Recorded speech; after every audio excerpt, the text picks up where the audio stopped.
Salut, c'est Nathan, bienvenue aujourd'hui dans cette toute nouvelle vidéo. J'espère que vous allez bien, vous qui regardez la vidéo, parce que vous avez sûrement un projet qui est d'investir sur le marché immobilier américain. Alors ça tombe bien que vous soyez devant cette vidéo, parce que aujourd'hui c'est de ça que nous allons parler. Je vais vraiment prendre le temps vraiment de pouvoir décortiquer ce sujet et que tu sois en mesure de comprendre qu'est-ce qu'il faut faire et surtout quelles sont les informations qu'il faut privilégier avant de se lancer dans l'immobilier aux États-Unis d'Amérique. Mais avant d'en parler, bien sûr, comme toujours, si tu n'es pas abonné à la chaîne, je te conseille de activer tout de suite la cloche de notification que tu vois juste en bas pour que cela te permette de recevoir toutes les nouvelles vidéos parmi les premières personnes et que cela t'apporte davantage de la connaissance sur ce que tu as appris dans les secteurs immobiliers à l'échelle internationale. Penser à diversifier son patrimoine en investissant dans l'immobilier est un bon réflexe. Des milliers de Français le font déjà via notamment l'investissement immobilier locatif. Toutefois, peu d'entre eux n'osent aller plus loin que leur région, voire leur pays de résidence. Pourtant, investir à l'étranger présent représente bien sûr parfois des opportunités assez parfaites. C'est le cas des États-Unis notamment, et c'est ce qui va faire bien sûr le sujet de cette nouvelle vidéo. Pourquoi investir dans l'immobilier locatif aux États-Unis? Ça, c'est la première question qui est posée bien sûr dans cette vidéo, et je te réponds tout de suite en te disant que la crise financière et immobilière qui a touché les États-Unis en début de siècle je veux dire, pour personne. Endettés, des milliers d'Américains ont dû quitter leur logement avec bien souvent une dette colossale à rembourser plusieurs décennies. Parce que là-bas, ça rigole pas. Ce n'est pas comme en France, hein. Pour parler des dettes, aux États-Unis, vous prenez de dettes et très souvent les taux d'intérêt grimpent au fil des ans et la plupart du temps les gens se retrouvent en difficulté pour rembourser leurs prêts et il faut vraiment réfléchir avant de prendre un prêt, bon, pas seulement dans l'immobilier mais aussi d'autres crédits de consommation surtout, etc. Dans cet épisode entraîne des bons points dans votre situation. Tout d'abord, beaucoup des logements restent encore aujourd'hui vacants aux États-Unis et peuvent se racheter puis se rénover à un prix intéressant.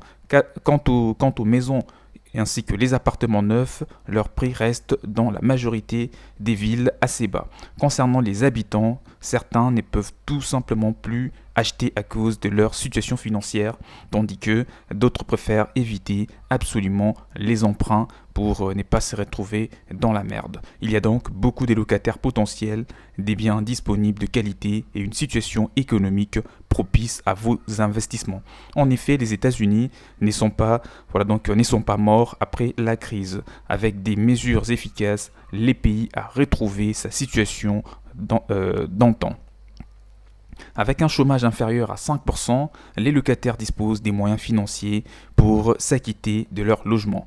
La deuxième question qui va être posée dans cette vidéo, c'est où investir dans l'immobilier aux États-Unis. Bien que je prévois de vous faire une vidéo plus précisément à ce sujet dans laquelle j'aurai le temps de vous donner les États, les villes, vraiment, ainsi que tous les détails qui concernent les endroits propices à l'investissement immobilier sur les marchés américains. Mais dans celle-ci, je préfère quand même anticiper et répondre en te disant que plusieurs techniques sont disponibles pour investir dans l'immobilier aux USA et nous en parlons bien sûr, nous ne parlons pas là du bien envisagé, notamment le condo, donc les appartements, les maisons ainsi que les villas.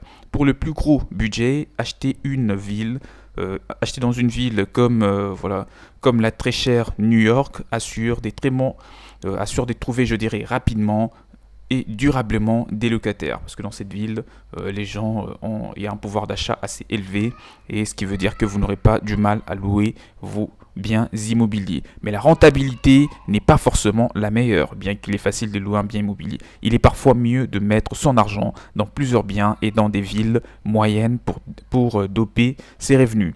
C'est le cas d'une ville comme Orlando, en Floride, qui dispose quand même de tous les enjeux pour réussir dans l'immobilier. Disposant d'un cadre fiscal avantageux pour les entreprises, et la ville et l'État attirent parfois des employeurs et les personnes en recherche d'un emploi.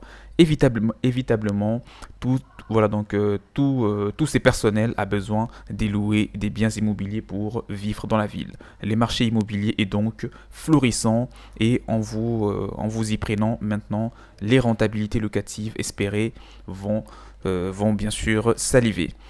L'autre méthode plus risquée est d'investir dans les villes qui se révèlent à peine de la crise, comme la ville de Détroit, qui est aussi pas trop mal, d'accord, où vous trouverez d'ailleurs les prix des biens immobiliers très accessibles pour pouvoir s'y lancer dans le marché. Les biens sont peu chers, justement, comme je viens de le dire, mais les risques liés à la population appauvrie de la ville de Détroit demeurent plus importants, ce qui veut dire que d'une part, vous avez les prix des biens immobiliers qui sont accessibles, mais compte tenu du faible pouvoir d'achat de la population ou de la ville, cela ne va pas tout à fait vous permettre de louer votre bien immobilier comme ce sera le cas dans d'autres villes telles que New York ou encore la ville de, la ville d'autres villes. Et pour une petite parenthèse, toutes ces personnes qui veulent investir actuellement aux États-Unis, je rajoute un point, la ville de Cleveland offre aussi vraiment des avantages assez significatifs, notamment dans la fiscalité, mais surtout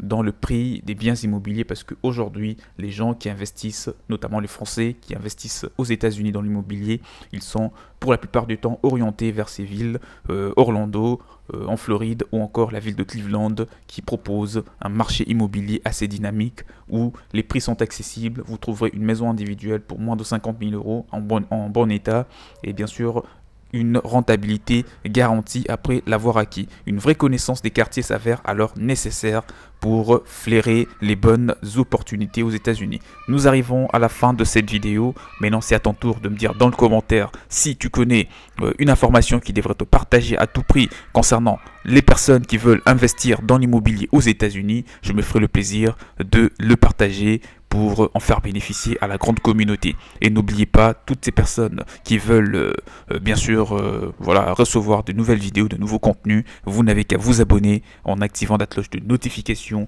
que vous voyez juste en bas pour ne rien rater sur les prochains contenus. Je vous dis donc à la prochaine, et si vous voulez acquérir un bien immobilier aux États-Unis, vous pouvez me contacter, mon mail est juste en bas dans la description pour en parler et vous accompagner jusqu'au bout. Portez-vous bien et faites surtout des très bons investissements à l'étranger. Ciao, ciao.